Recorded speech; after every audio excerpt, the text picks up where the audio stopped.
Hey there, how's everybody today? Whoa, this picnic table is HOT, hot. That's with the hot sun steaming on it right now. Whoa, hot. Let's see if we can do this without an armrest. All right, so for today's health video of the week, we're going to talk about ultra-processed food. Now we know that processed food is food that's been touched by man. It's been made by man. It's taking grains and wheats and then adding things to them and turning them into things like pasta or turning them into things like granola. That's all processed food. We want to have a diet that's primarily whole foods. Whole foods are your fruits and your vegetables. Now, processed food is not good for you.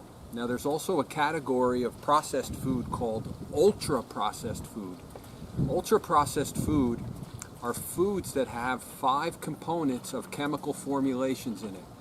So, the food can have 10 components of chemical formulations, but if it has at least 5 or more, it's considered ultra-processed food.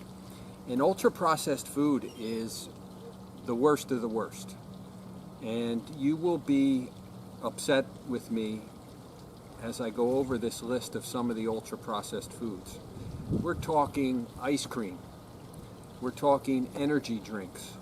We're talking food bars. We're talking the drink and sure.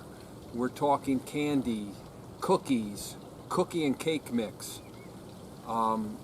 Any of these things all qualify as ultra-processed foods. And the ultra-processed foods, because of all these chemicals, are very bad for your health. And what happened was, here's this reporter from the BBC. He decided he was going to eat ultra-processed food for 1 month straight. And he had no whole foods, just ultra-processed foods. And with those ultra-processed foods, in that 1 month's time, he gained 16 pounds. And he developed insomnia. He couldn't sleep. He became anxious and had anxiety. He also had his blood pressure went up. Doctors theorized that if he were to continue on that ultra-processed food diet for 6 months, he would have gained 84 pounds.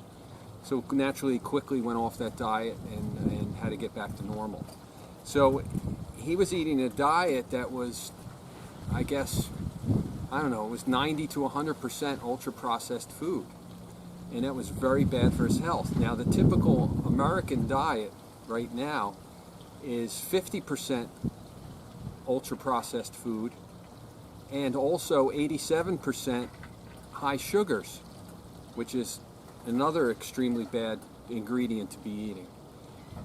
So if we're eating that much processed food and that much sugar, you can see why we're having all these issues in our country with obesity, high blood pressure, diabetes, and even other conditions that are leading to cancer and things like that.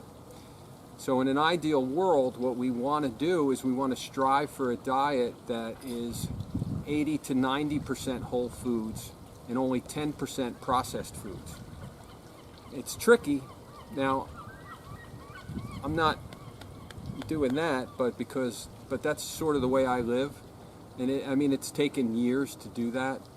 I remember being in college, even in chiropractic school, when I was learning about things, health and nutrition. To me, I would come home and take a box of Kraft macaroni and cheese, and I would throw in 2 tablespoons of shed spread margarine and maybe a can of tuna fish, and that was my dinner. All right, so again, margarine is why I left it off the list. That's one of the ultra-processed foods. So you can see I didn't really know much about health and eating. What got me into it, I always make a joke, it sort of ruined me, was when I got into competitive bodybuilding and where I had to fine-tune my diet to strip all the body fat down so everything left was muscle. Once I did that and then I competed, it was very difficult to go back to eating those bad types of foods. And I carried that with me from my mid-20s all the way up to today. And then gradually now with doing these health tips for the last 20 years, 25 years in reading and writing and researching them, I learned more and more about nutrition. And then I share that with you. And as I'm learning more about nutrition, I'm applying it to my life. So I'm eating what I'm preaching. Okay, I'm eating the whole foods diet.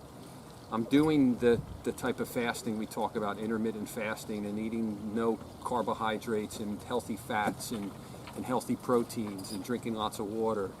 And then what's happened with me gradually over the years is I just, for some reason, you know, I keep losing weight, which is, it's good because my blood serum markers keep getting healthier and healthier. Meanwhile, my cholesterol is like 135, and everything else you check, your blood sugar levels, my A1C is perfectly normal.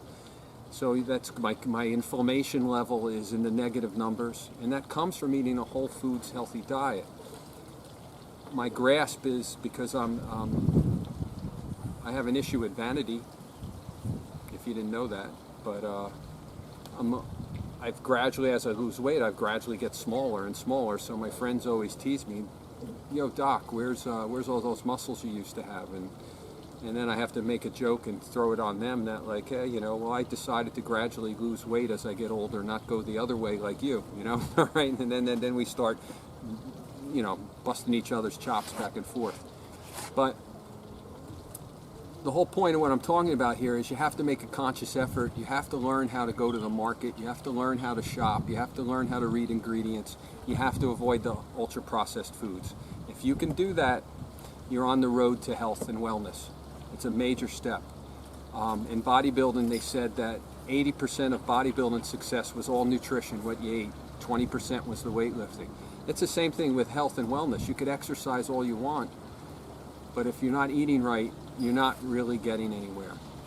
So please, let's start cutting out the ultra-processed food. Let's go for a diet where we're 85 to 90% whole foods and 10% processed foods, and you will be a lot healthier. You'll have a lot more energy. You'll sleep better. Your blood serum levels will go to normal, and you will just live a healthy, happy life. Okay? Have a great day. I'll see you in the office in a few minutes. Take care.